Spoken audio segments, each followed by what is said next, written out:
la main douce avec...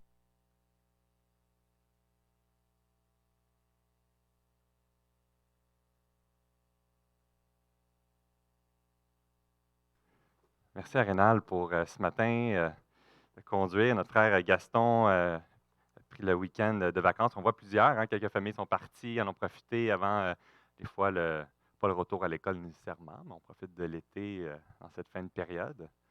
On est content de voir ceux qui sont en visite, pour ceux que c'est peut-être la première fois ou loin de là d'être la première fois. Pour moi, c'est la première fois que je vous vois peut-être parce que je viens d'arriver, hein? Mais ça va être une joie pour moi d'apprendre à vous connaître. Vous savez, j'aime les petits cafés, j'aime aller rencontrer les gens directement à la maison. Et là, on peut le faire. Alors, pour moi, je suis tellement content. C'était une période difficile avec le COVID pour moi, de ne pas pouvoir rencontrer les gens dans les domiciles, bien qu'on avait quand même des passes droites. Quand il y a des situations de crise, légalement, on peut y aller sans problème. Mais j'étais tanné des Zooms. C'était assez. Là. Fait que, c'est une joie de pouvoir se réunir ensemble. Sachez que vous avez des questions, quoi que ce soit, je suis toujours disponible. Là. Si je ne réponds pas, je vais vous rappeler par la suite. Là. Ne vous inquiétez pas, il n'y a rien de personnel si je ne réponds pas tout de suite. Alors, ce matin, hein, on continue dans cette série dans les psaumes. On avait commencé mini-série, vraiment dans le but de goûter les bienfaits, de s'approprier les psaumes dans notre vie de prière, dans notre vie de louange, dans la famille, peut-être dans les lectures ensemble, à mémoriser un psaume. On le disait la semaine dernière, il y en a naturellement des plus petits que d'autres, il y en a des plus longs. Alors, selon votre degré de challenge, et on le fait en quelques semaines, dans cette période de mois d'août. Juste avant, je vais vous dire, je pense que j'ai glissé un petit mot la semaine dernière. Il y a une autre mini-série qu'on va faire, vraiment spéciale. On a eu vraiment, gracieuseté de l'Église Emmanuel dans l'ouest de Montréal, un don de livres. Et le sujet est vraiment, je trouvais, d'actualité. Alors, on va faire une mini-série sur le sujet. C'est un livre qui vient d'être traduit, là, il me semble que c'est printemps dernier. Dieu est l'Évangile. Et là, je vais demander, voir si M. Rénal et très cher Timothée, si tu accepterais de distribuer aux gens. Alors là, si tu peux venir distribuer, on va venir vous donner un livre par famille pour s'assurer que tout le monde puisse en avoir. Ah, merci. Je n'étais pas sûr si tu étais pris en arrière. C'est gentil. Un livre par famille, puis je peux vous en donner pour distribuer. Ah, le masque, ben oui, hein. OK, Jean-Michel, tu veux-tu distribuer ça? Tu es capable? On devrait en avoir assez pour tout le monde. Oui, déjà. Alors, Dieu était l'Évangile. Et le livre, bon, je trouve ça intéressant. Ça va explorer la fondation de notre compréhension de c'est quoi l'Évangile exactement. Avons-nous perdu de perspective la fondation de ce qu'est l'Évangile et peut-être de s'attarder sur toutes les petites bénédictions qui en découlent parce que l'Évangile, c'est large dans l'implication, dans l'œuvre de Dieu, dans son accomplissement, dans sa souveraineté, dans ce qu'il a prédéterminé d'avance et tous les fruits que nous en goûtons aujourd'hui et éternellement. Mais qu'est-ce que l'Évangile, dans le point de départ, dans cette fameuse, hein, on parle de la pierre angulaire, cette fondation sur le tout se construit. Et on va le faire autour de 3 semaines environ. On va l'explorer, ce thème qui est dans le livre. Alors, je vous donne le livre. Si vous n'avez pas lu le livre, vous êtes le bienvenu de venir les dimanches, il n'y a pas de problème. Ce n'est pas comme si que c'était obligatoire, ce n'est pas un prérequis. Vous n'allez pas perdre de quoi, c'est tout simplement complémentaire pour agrémenter cette petite série-là. Vous voulez le faire en famille? Eh bien, il y a possibilité d'avoir même des petits guides d'études avec des questions à discussion, à réflexion. Vous pouvez le faire dans votre temps, même dans la parole. Vous prenez du temps à liser ces passages-là. Il y a des passages bibliques qui vont aborder, qui vont renforcer les thèmes qui sont abordés. Alors, il y a vraiment, ça vous appartient de comment vous voulez le faire. On va le passer dans la prédication en septembre. Et dans les prochaines semaines, on va distribuer les livres. Alors, on en donne juste un par famille. Si vous dites, nous, c'est vraiment chacun notre livre parce que moi, je dessine d'une façon particulière, eh bien, je ne suis pas mal sûr qu'il va en rester. On va pouvoir vous en donner un autre, mais on va juste laisser passer 2-3 semaines. Oui, tu as raison, Mathias. Effectivement. Fait qu'il en reste encore plein, on devrait être correct, hein? T'es pas inquiet, toi? Non, c'est bon. Alors, ça va être la série qui va venir par la suite après les psaumes. Nous verrons par la suite une série qu'on va balader ensemble pendant l'année 2021-2022. Et on va en parler dans les prochaines semaines. Alors là, on s'attaque dans cette série, dans les psaumes. Et on a vu ici, la semaine dernière, une introduction à travers cette source de sagesse que nous pouvons découvrir à la lumière des psaumes. Ces cantiques de louanges que des fois on peut le prendre à la légère et c'est juste un chant qu'on va élever devant Dieu, mais de contempler la richesse théologique qui est à l'intérieur. Puis on avait sorti plusieurs résumés, des citations des pères de l'Église. On a vu à travers progressivement, il y avait cette unanimité de reconnaître la grandeur. Et de décortiquer les psaumes, c'est compliqué. Parce qu'il y a beaucoup d'implications. De le mettre dans son bon contexte. Et ce mini-survol n'est pas donc, on ne ressort pas des spécialistes être capables de pouvoir décortiquer correctement tous les psaumes. C'est vraiment comme un petit teaser. Là. Dans ma vie, j'ai besoin de me réapproprier. Ou voici, je veux contempler ou développer mon cœur d'adorateur à la lumière des psaumes. Alors, on a vu, à la source de sagesse, ça nous amenait à voir qu'elle produit la joie à la lumière des psaumes. Et aujourd'hui, on va aller dans le psaume 73, c'est ce qu'on va décortiquer ensemble, car Dieu est bon. Et merci, Rénan, c'était vraiment bon. Je trouvais ça édifiant. Cette lecture-là, ça nous prépare, dans le mettre à la table, de ce que ça l'implique dans la vie de chacun d'entre nous. Et puis, on va voir la semaine prochaine dans le psaume 110, car le Messie est là. On va découvrir qu'il y a bel et bien des psaumes messianiques. On va apprendre sur le Messie à la lumière des psaumes. Et cette richesse, c'est un encouragement pour nous. Et on va prendre le psaume 139, en tout cas dans la transition, si ça fonctionne bien, là, on va aller voir, on appelle ça des psaumes imprécatoires. Et là, on va le découvrir, ces psaumes où est-ce qu'on peut être apaisé dans les instants où est-ce que notre cœur est contrit. Lorsqu'on est dans la souffrance, lorsqu'on est là, ébranlé pour des raisons multiples ou une raison bien particulière que personne ne peut saisir et que mon cœur est en lambeaux. À travers les psaumes, on a cet accès à Dieu qu'on va pouvoir expérimenter. Cette paix qui va dépasser toute intelligence. Cette joie en toutes circonstances. Et on l'a vu dans ce fameux psaume 73. Et pour moi, je trouve ça tellement pertinent, tellement pour ma vie, là, moi, là, dans mon propre processus, dans ma jeunesse, si jeune soit-il, il y a tellement eu des occasions de l'appliquer dans ma vie. Vous savez, dans le début de ma formation, c'était au niveau de l'évangélisation avec notre frère pasteur Noël Morissette, certains le connaissent. Et puis, je faisais du discipolat, mais c'était à temps plein, c'est juste ça que je faisais. Et puis, des fois, je rencontrais, puis j'étais un peu, des fois, déstabilisé par les réflexions que les personnes pouvaient avoir ou les conclusions qu'elles avaient. Et des fois, ça me semblait tellement évident, mais je réalise que dans ma propre vie, des fois, je suis dans le champ gauche et ça a l'air évident, mais je suis juste dans le champ et j'ai besoin de l'Église, de m'accompagner dans la lumière des Écritures. Et un jour, une personne, je faisais l'accompagnement du baptême, puis après toute l'étude, elle me partage à quel point elle a hâte de se faire baptiser, que maintenant elle a compris, elle n'a plus besoin de la Bible, c'est terminé, parce que tout ce qu'elle avait besoin de comprendre, elle l'a compris. Puis ça n'a aucun sens. Quel mauvais travail j'ai fait là. Là, j'essaie de comprendre puis de poser des questions. Puis, qu'est-ce que tu veux dire par tu comprends tout? Tu comprends tout ce que la Bible a dit? Puis elle dit, ben oui. Je dis, mais qu'est-ce que ça veut dire? Là? Explique-moi ce que ça veut dire, tout ce que tu as compris. Puis finalement, en fil en aiguille, il avait saisi le message de l'Évangile. C'est un message qui était si compliqué, là, il avait compris, puis il était émerveillé par ça. Puis il dit, j'ai plus besoin de rien d'autre est important devant moi, parce que le message le plus important est clair maintenant. Je dis, ah, OK. Bien, ça, c'est bon. Tu as bien compris la première étape. Mais c'est le début. On continue après. Elle dit, mais là, il n'y a plus rien qui peut m'arriver. Tout est beau. Dieu va être avec moi à tout instant. Je vais être toujours dans la joie. Elle dit, mais oui, tu as compris la source de la joie.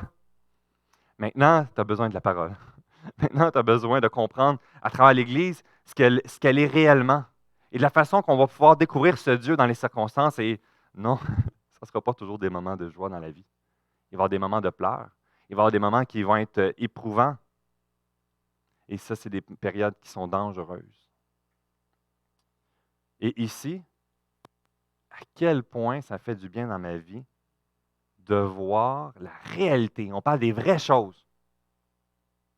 Et non, comme le dimanche matin, des fois, on peut être superficiel. Comment ça va? Ça va bien. Dieu est bon. Amen. Certainement, Dieu est bon.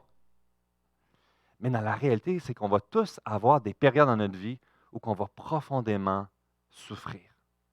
Des périodes de désert spirituel. Des périodes où que tout s'écroule autour de nous puis on ne comprend pas qu'est-ce qui se passe. Des périodes qu'on va crier à Dieu puis on n'aura pas de retour nécessairement. Et là, à travers ce psaume, il met en lumière la réalité et aussi le danger en nous accompagnant afin de pouvoir s'approprier pleinement cette compréhension que Dieu est bon pour ceux qui aiment Dieu en toutes circonstances. Prions avant de s'attaquer dans ce beau passage. Seigneur Dieu, aujourd'hui, nous venons dans ta présence. Chacun d'entre nous dans des réalités différentes, dans des contextes, dans des saisons de vie. Certains sont vraiment dans une paix avec une joie et une assurance. D'autres vivent profondément dans la souffrance et dans la douleur. Certains vivent une sécheresse spirituelle. Et ce que nous découvrons ici dans ce passage, c'est qu'à travers toutes ces saisons de vie, tu es bon envers tes enfants. Et il y a le piège de l'ennemi de remettre en question ta bonté à notre égard, de remettre en question ta souveraineté dans notre vie, de redéfinir ce qui est bon. Seigneur Dieu, garde-nous attachés à toi. Développe en nous ce cœur d'adorateur. À travers ce passage, que nous puissions tous être émerveillés par ce Dieu que tu es. Tu es le bon Papa céleste. Toi seul, tu es bon pour tes enfants. Amen. Dans le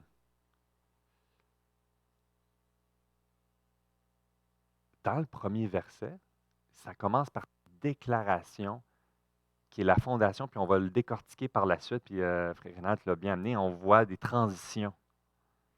Mais ici, c'est le point de départ.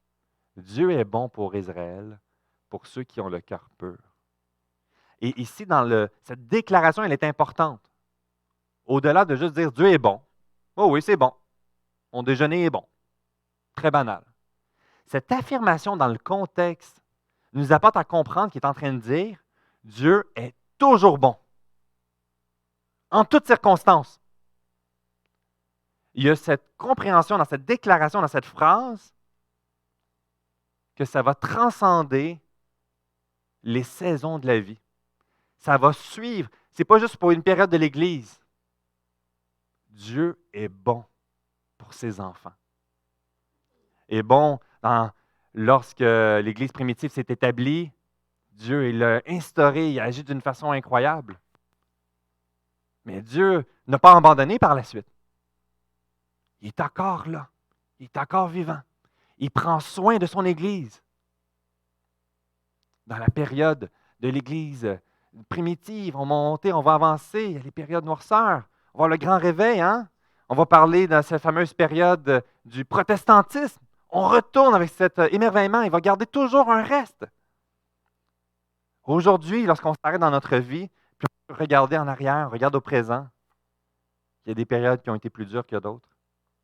Et en toute étape de cette saison de cette vie, Dieu est bon. Dieu est bon de façon inconditionnelle auprès de ses enfants. Juste dans ce premier verset, il n'y a pas de condition en fonction de ta vie de piété. La bonté de Dieu n'est pas conditionnelle à ta présence au dimanche matin. Elle n'est pas conditionnelle à la longueur de tes prières, à ta vie de religiosité.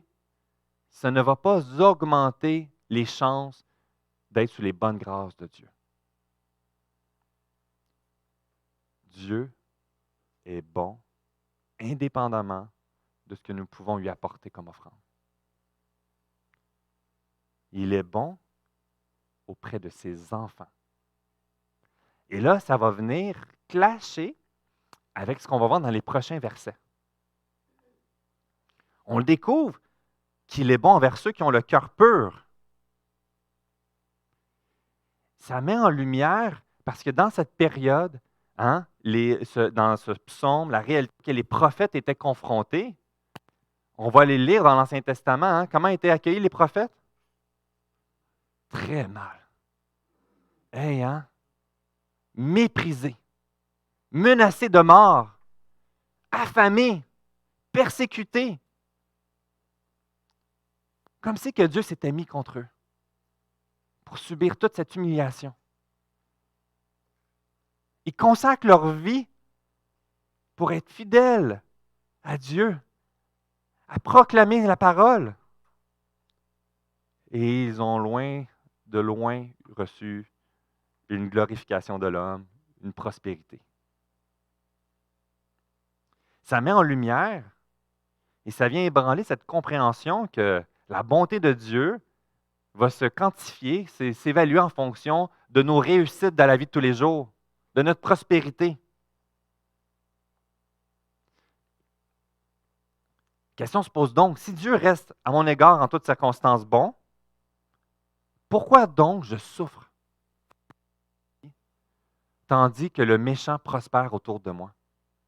Tandis que ceux qui se fichent complètement de Dieu ont la vie plus facile à des certains moments. Seigneur Dieu, tu dis que tu es bon envers ceux qui ont le cœur pur. Je paye le prix. Je veux te faire confiance. Puis j'ai mal. Puis ceux qui se fichent de toi, qui n'ont pas de temps à perdre pour venir à l'Église, ils sont dans la joie. Comment c'est possible? Et ça l'amène dans un danger que nous sommes tous à risque de tomber dans les sentiers de la fuite. Ici, hein, on le voit dans le verset 2, « Mon pied allait fléchir. Mes pas étaient sur le point de glisser, car je portais envie aux insensés en voyant le bonheur des méchants. » Et on découvre, et mon beau-père, pasteur Loubourg, là, disait toujours, on ne tombe pas dans le péché. Ça n'arrive pas du jour au lendemain qu'on est tombé dans le péché. Il y a eu un processus. Il y a un glissement. Il y a une démarche quand notre cœur commence à désirer quelque chose. On n'est pas victime de tout d'un coup, « Ah, j'ai fait tel péché. C'est pas de ma faute, je suis tombé dedans. » Et ici, il nous donne des mises en garde. Ça met en lumière la réalité de ces sentiers de la fuite. Qui on voit avec le sentier, oups, bon, il ne faut pas que je joue avec, le sentier de la convoitise. Pourquoi eux réussissent tandis que moi, j'ai échoué? Pourquoi ça va si mieux?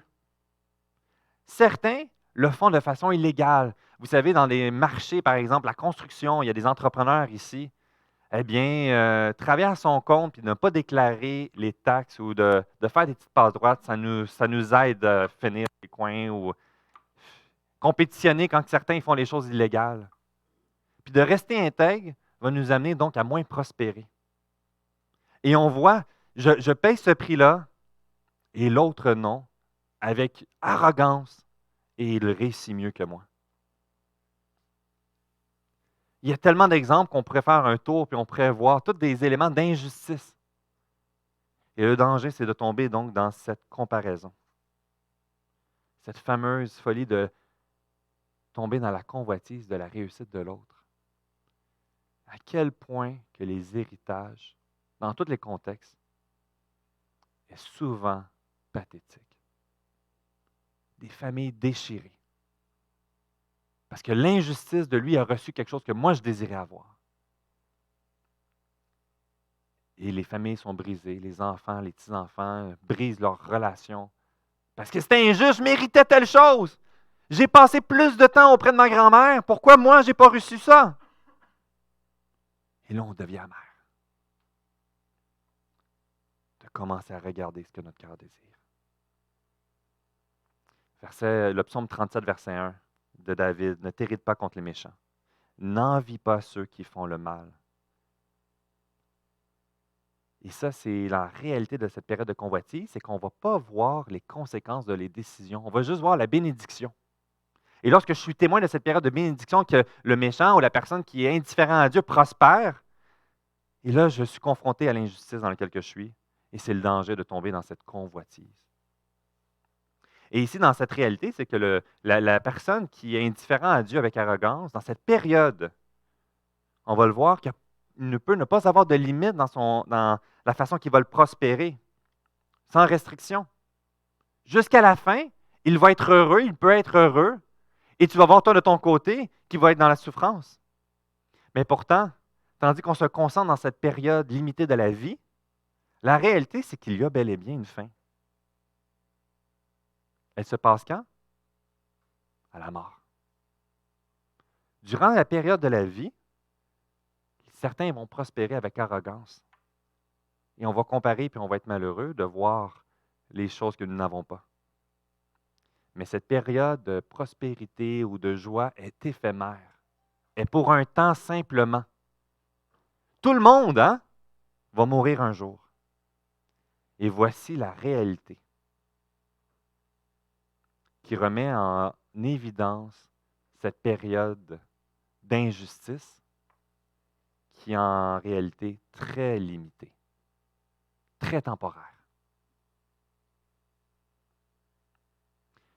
De conserver notre période ici dans ce sentier de la convoitise et de s'attarder sur cette période-là, nous ne verrons que les périodes négatives. C'est donc ces injustices, de voir cette prospérité. Et lorsqu'on retourne la tête, on le remet dans la perspective qu'on va voir plus tard. Ça va changer notre compréhension de voir dans ce corridor qui est la convoitise. On va voir pendant cette période-là, verset 5, qu'ils ne sont pas tourmentés. Ils sont intouchables. Rien ne peut leur arriver. Verset 6, le péché est visible. La vantardise leur sert de démonstration visible de leur destinée éternelle. Nous pouvons le regarder et crier injustice, ou nous pourrons le regarder et voir en lumière la gravité de la voie qu'ils prennent. Et ça va changer notre façon de voir. Verset 7, ils ont plus que ce que leur cœur pourrait même désirer. En devenir insolents. Verset 9, à élever leur voix contre Dieu, remplis de mépris et de reproches. Parce qu'ils ont réussi. Je n'ai pas besoin de Dieu. J'ai travaillé fort. Ton Dieu est une béquille. En devenir audacieux et provocateur. Et cette insatisfaction à travers notre recherche à prospérer va créer inévitablement un rejet de la souveraineté de Dieu dans notre vie.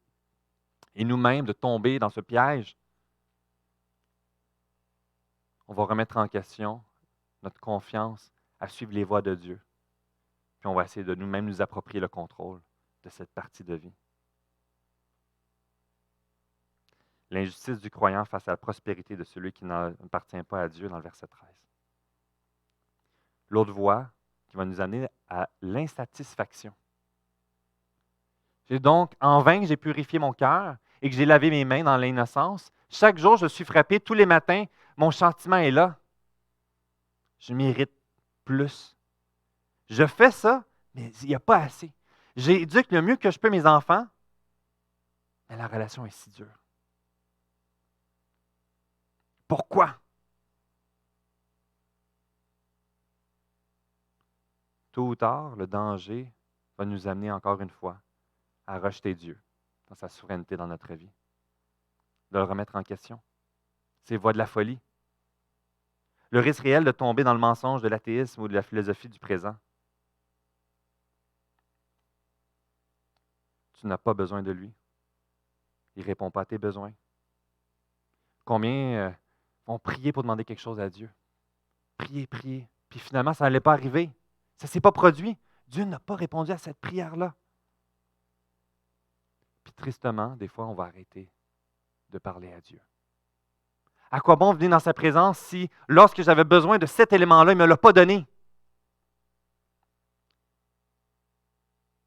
Et on perd cette joie de rentrer dans la présence de notre Papa céleste, parce qu'il n'avait pas répondu à notre désir. Et nous serons tourmentés. Ça peut être la pression des pères aussi. Cette pression sociale autour de nous. Tout le monde fait ça, voyons. Avec arrogance. Et là, il y a combien dans le niveau de la moralité aujourd'hui, à quel point que si on n'adhère pas dans une position, tout le monde dans la même direction, eh bien là, non seulement on est différent, on devient automatiquement haineux, un fou, un insensé. On est méprisé. En cette période qu'on a vue aujourd'hui, il y a les débats sur les vaccins, sur la période du COVID, quoi que ce soit. Mais c'est tellement triste de voir à quel point que dans l'Église, ça se déchire. Le danger de voir avec arrogance mépriser l'autre. Les décisions reliées sur tellement d'enjeux sociaux, sur l'environnement, sur la famille. Vous savez, il y a des endroits qu'on dit, si tu as un enfant, c'est parce que tu n'aimes pas la société. Parce que c'est une trace qui va venir polluer l'environnement, puis on a trop d'êtres humains sur la Terre.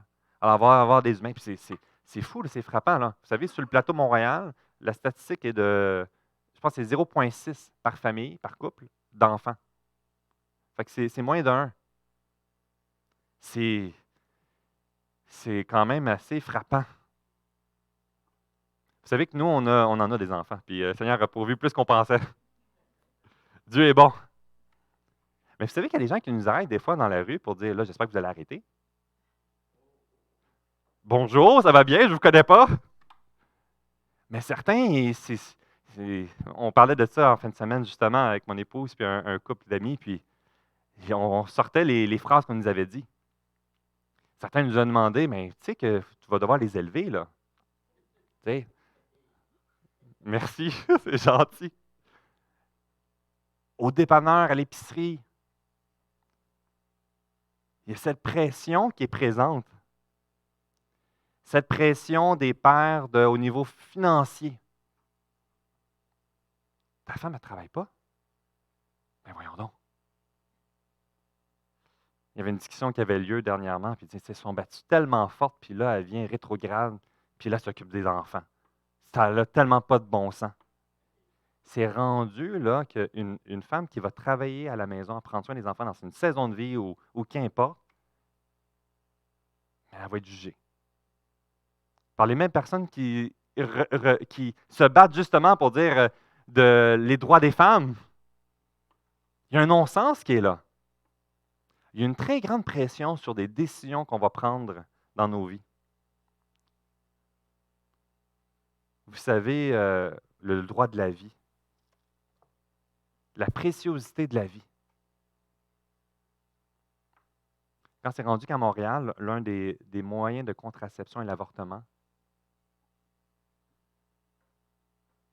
c'est un gros sujet. Il y a tellement de personnes qui souffrent dans cette réalité-là. Certains l'ont fait par la pression, parce qu'on lui a dit qu'il ne serait jamais capable de s'occuper d'un enfant, qu'il allait massacrer leur vie. C'est un sujet qui est tellement de souffrance dans nos églises aussi. Vous savez qu'aux États-Unis, 36% des femmes qui ont été avortées vont dans l'église évangélique. C'est une réalité. Puis c'est loin de là par un esprit de mépris et de jugement, mais de profonde tristesse. Ces sujets-là, il y en a sans cesse.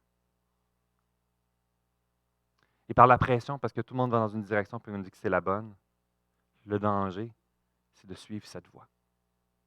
Parce qu'on nous dit que c'est la voie à suivre. Laissant en soi la convoitise, l'insatisfaction, la pression des pères s'enraciner dans la vie. Notre adoration à Dieu est aussitôt entachée. Notre regard est détourné. Et notre joie en lui devient un goût amer. Ses racines se développent dans notre relation avec lui. On s'éloigne de nos temps dans la prière, dans notre louange, en famille. On s'éloigne des autres frères et sœurs.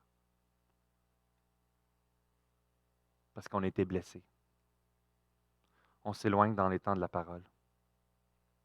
Vous savez, en pastoral, c'est toujours dans les questions qu'on pose quand on est dans la grande souffrance, c'est comment va tes temps de prière? Comment va tes temps dans la parole? Parce qu'on sait que c'est essentiel. On a besoin de continuer à crier à Dieu, de venir auprès de lui. Et ici, quelle bonne nouvelle de savoir que ça ne termine pas là. Il y a de l'espoir. Et humblement, il partage qu'il était dans ce sentier-là, qu'il était en train de glisser, sur le point de tomber. Et une chance qui était spirituelle, puis qui était bon, puis qui a réussi à s'agripper. Non. Qu'est-ce qui est arrivé? Il s'est ressaisi. Verset 15. Si je disais que je veux parler comme eux, je trahirais la race de tes enfants. Quand j'ai réfléchi à cela, pour m'éclairer, la difficulté était grande à mes yeux. Il était ébranlé. Et qu'est-ce qui est arrivé? Jusqu'à ce que j'eusse pénétré dans les sanctuaires de Dieu et que j'ai pris garde au sort final des méchants. Rentrer dans sa présence. Que nous avons accès aujourd'hui à travers la parole qui nous a préservés. Son esprit qui est en nous accompagne et il veut faire cette œuvre de restauration progressive. Nous avons accès à lui, nous pouvons lui parler. La croix a restauré cette relation. Et nous pouvons, même si on est surchargé par nos découragements, l'ennemi va mettre en lumière ce lourd fardeau de la convoitise, du découragement, de la colère, en disant, tu ne peux pas venir dans la présence de Dieu. Et le réflexe, c'est de fuir sa face. Mais tandis que le chemin de la vie, de la vérité, c'est de venir dans sa présence. Encore plus forte raison que même dans les périodes que je ne l'entends pas, je vais crier encore plus fort à lui. Venez dans sa présence. Les temps dans la parole, c'est plus dur, mais je sais que je dois encore plus m'efforcer, puis de rester attaché à lui, parce qu'il est là. C'est que dans mon découragement, je ne le vois plus, mais il ne s'est pas retiré.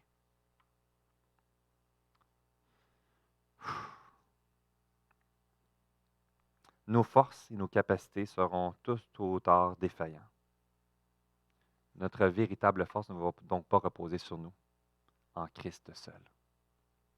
Ici, ça dit au psaume 18, versets 2 et 3, « Je t'aime, ô Éternel, ma force, Éternel, mon rocher, ma forteresse, mon libérateur, mon Dieu, mon rocher, je trouve un abri, mon bouclier, la force qui me sauve, ma haute retraite. » S'approprier cette réalité-là ne peut se vivre qu'uniquement à travers la souffrance, lorsqu'on est éprouvé, que tout tombe autour de nous. Et là, on peut vraiment goûter, c'est quoi? Le refuge, notre force. Ça nous amène à vivre différemment à travers le contentement et non la comparaison. Et ici, qu'ai-je autre ai-je au ciel que toi et sur la terre? Je ne prends plaisir qu'en toi. Vous savez, on a voulu beaucoup renforcer sur l'idée de la piété. Certains, aujourd'hui, la mode, c'est quoi? On dit, bon, ben, si tu aimes Dieu, si tu es fidèle, eh bien, Dieu va te bénir. Tu vas prospérer. Tu vas avoir de l'abondance. Tu vas avoir tout ce que ton cœur désire. Dans d'autres périodes, c'était un être pieux va vivre pauvrement. Certains, même dans le ministère, hein, je n'ai pas connu cette période-là. Mais précédemment, j'entends certains qu'on leur donnait un sac d'épicerie. Voici ton salaire. On gardait les ouvriers pauvres pour pas qu'ils s'enorgueillent. Certains ne pouvaient même pas faire de visite parce qu'il n'y avait plus d'essence dans leur auto. Il y a des familles qui ont été déchirées parce que ça crée tellement de défis qui étaient présents. La pauvreté n'est pas un gage de piété et la richesse n'est pas un gage de piété. Puis dans notre propre vie, il va y avoir des saisons où on va prospérer et des fois, on va vivre difficilement. Puis la réalité ici, c'est que la bonté de Dieu ne va pas dépendre de ça. Et que nous pouvons vivre, expérimenter le contentement dans ces saisons de vie-là. quand on est allé dans le ministère. C'est intéressant, plusieurs ont expérimenté ça. J'ai reçu, il y avait un chasseur de tête, là, vous savez, pour les emplois, là, il y a des gens qui sont engagés pour trouver des employés. Puis on m'a contacté comme 2 mois avant. Je remettais ma démission pour mon travail. J'avais une baisse d'emploi, de salaire tangible. Puis il y avait un pas de foi qu'on faisait. Puis je reçois un appel. Puis non seulement c'est un bon salaire, mais il y a une dizaine d'années, puis c'était dans les 100 000.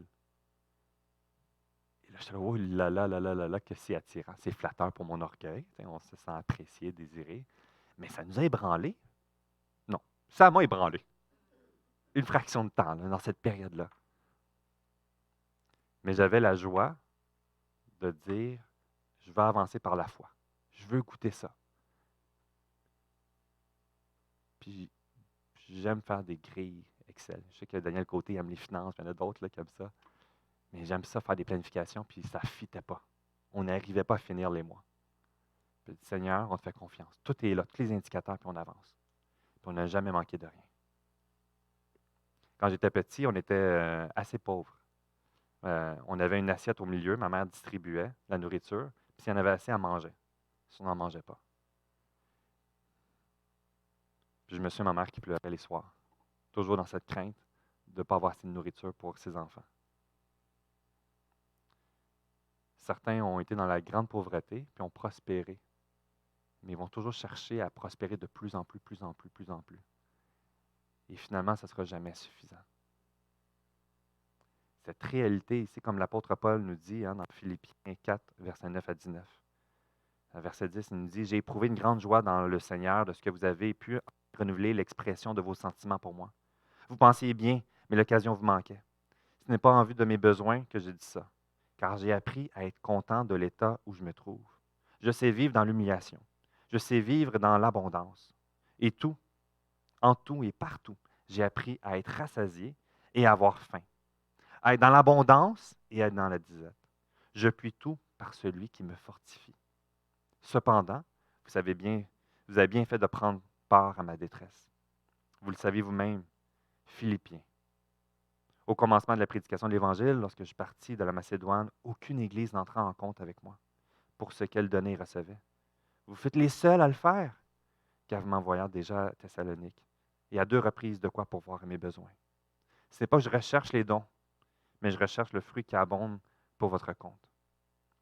J'ai tout reçu et je suis dans l'abondance. J'ai été comblé de biens et recevant par Épaphrodite ce qui vient de vous, comme un parfum de bonne odeur, un sacrifice que Dieu accepte et qui lui est agréable, et que Dieu pourvoira à tous vos besoins selon sa richesse. Et là, on découvre cette réalité dans le contentement de pouvoir donner la main ouverte. Que même d'être généreux, puis on a reçu beaucoup, puis je veux redonner. Il faut qu'on comprenne le concept de la main ouverte, c'est que je donne, puis Dieu il va bénir, puis il va redonner dans la main. Je reçois de quoi, je suis reconnaissant, mais je laisse la main ouverte, puis il va pouvoir repartir. Recevoir la main fermée, je reçois de quoi, puis tiens. Puis si je le perds, ça s'écroule. Le contentement, la main ouverte. Dieu va remplir la main, mais il va aussi leur vider par la suite. Il y a des situations qui vont se produire. Mais Dieu est bon, puis il s'occupe.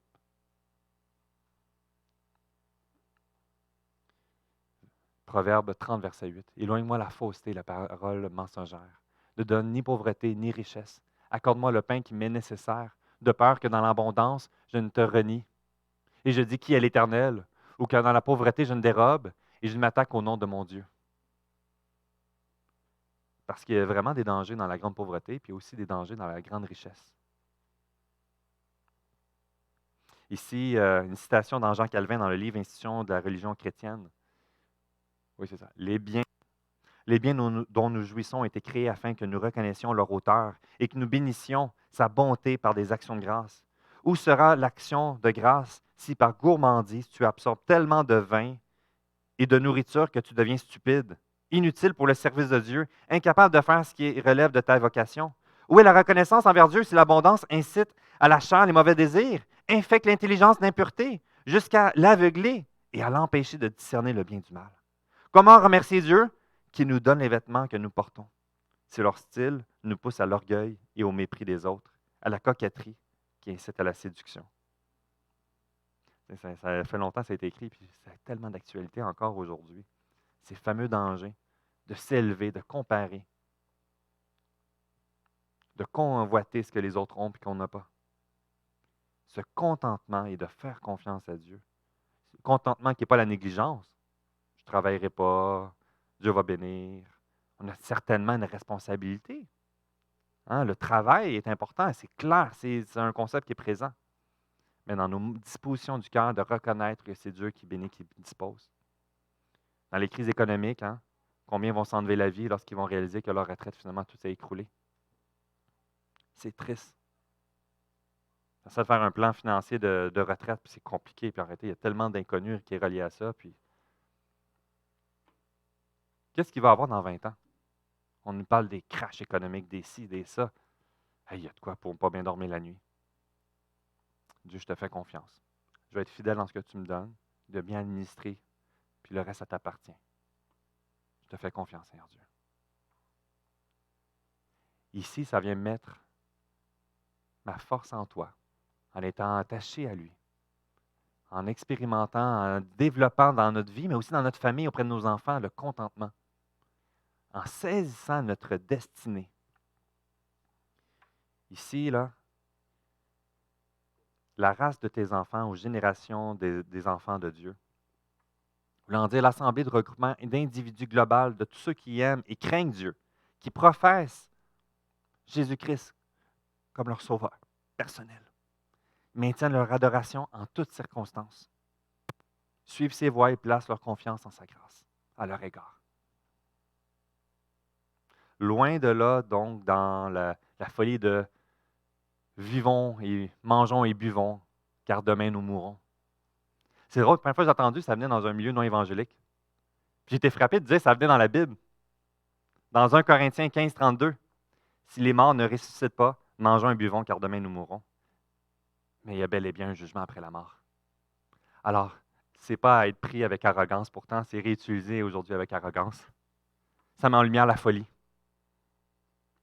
Cette compréhension de notre vie éternelle, cette compréhension que c'est pour une période et que Dieu est vivant et présent dans cette période-là. Et qu'un jour, ça sera terminé. Un jour, le jugement va s'accomplir.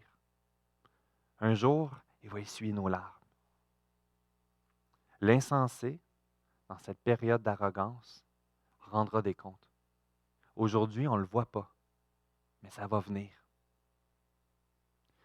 Lorsque je suis en train de vivre cette injustice, puis que je persévère, mais je ne vois pas les fruits que ça produit, comparé aux fruits que l'insensé produit, lorsque je me remets mon regard vers l'éternité, vers ma destinée, j'ai cette assurance que ces fruits vont venir. Je les expérimente parce que j'ai accès à ce Dieu saint. Un jour, ça va être terminé. Un jour, je vais être dans sa présence. Un jour, je vais le célébrer, l'adorer. Parce que je vais pouvoir être avec mon bon Papa céleste. Ma souffrance va être terminée.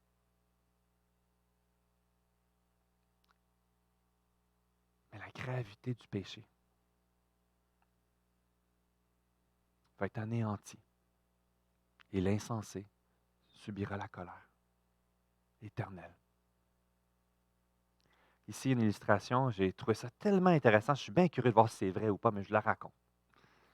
Vous savez, Deuxième Guerre mondiale, les Allemands ont fait un blitz rapide, ont surpris les nations. Les guerres, les armées, les pays embarquent dans la guerre.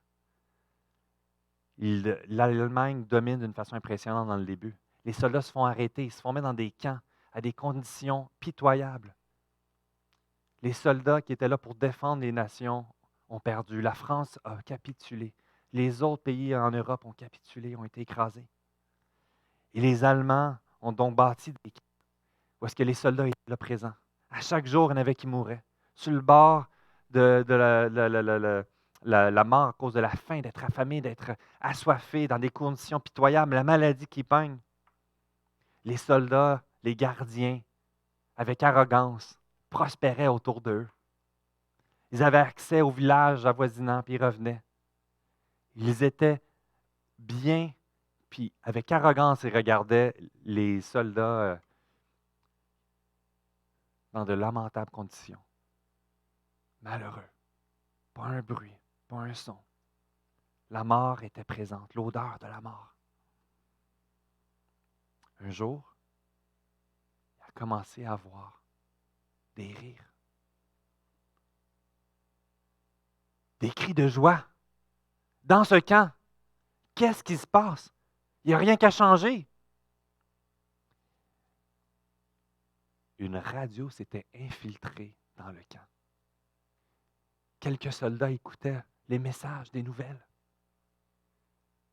Ils ont appris que l'Allemagne est en train de perdre, que les forces alliées sont en train de s'avancer de village en village et vont atteindre bientôt le camp de prisonniers. Cette excitation que ça allait terminer, les cris de joie augmentaient de plus en plus fort. Les gens avaient cette assurance que c'était pour un temps. Les Allemands ne comprenaient pas ce qui se passait. Ils sont en prison. Il y a des morts encore à tous les jours. Ils sont encore affamés. Il n'y a rien dans leurs conditions qui a changé. Mais la joie est débordante. Quelle belle illustration de ce que nous vivons aujourd'hui. À la lumière des Écritures qui est notre radio. Nous pouvons contempler cette bonne nouvelle que ça termine. Le roi revient. Les choses autour de nous ne changent pas nécessairement. Mais la fin est établie. On ne sait pas c'est quand exactement, mais ce n'est pas grave, ça s'en vient. Et la justice s'établira parfaitement. Dieu est fidèle. Le Seigneur s'est délivré de l'épreuve les hommes pieux et réservé les injustes pour être punis au jour du jugement. Notre paix, notre assurance, notre joie n'est pas dépendant de ce que nous sommes témoins autour de nous présentement. Cette ferme assurance que Dieu a le contrôle de la situation. Il sait exactement ce que je vis et il a le dernier mot. Que nous puissions crier à lui dans les moments de joie et de détresse, car il est au contrôle. Que nous puissions ensemble, individuellement, dans nos familles, développer cette adoration, cette joie. Dieu est vivant. Il est notre refuge. Et lorsque nous glissons et nous sentons que nous sommes sur le bord de nous écrouler, nous avons accès à lui. Lorsque je vois ma vie, la quantité de péché qui est présent, que je lutte, je suis loin de là d'avoir arrivé. C'est pour un temps. Et j'ai accès aujourd'hui à être pécheur, à ce Dieu saint qui est au contrôle de ma vie. Quelle joie, quelle assurance, quelle paix nous pouvons nous approprier en toutes circonstances. Prions. Seigneur Dieu, aujourd'hui encore, on veut te célébrer. Tu es vivant. Tu as tout accompli à la croix. Tu es fidèle. Ta bonté n'est pas dépendante des circonstances autour de nous. Lorsque nous confessons que tu es notre sauveur personnel, notre roi, que toi seul tu as tout accompli à la croix, nous pouvons pleinement expérimenter cette joie. Que tu es bon, que tu sais mieux que nous ce que nous avons vraiment besoin. Que lorsque je crie en silence, tu m'entends et tu es là. Seigneur Dieu, que nous puissions adresser ces racines dans nos vies.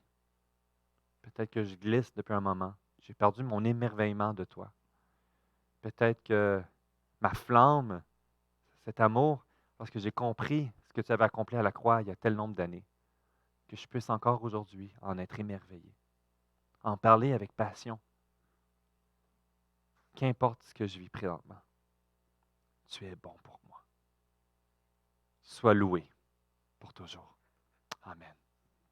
Amen. Alors, je vous souhaite un très bon dimanche. C'était vraiment une joie de vous voir ce matin. N'hésitez pas, on peut en parler ensemble.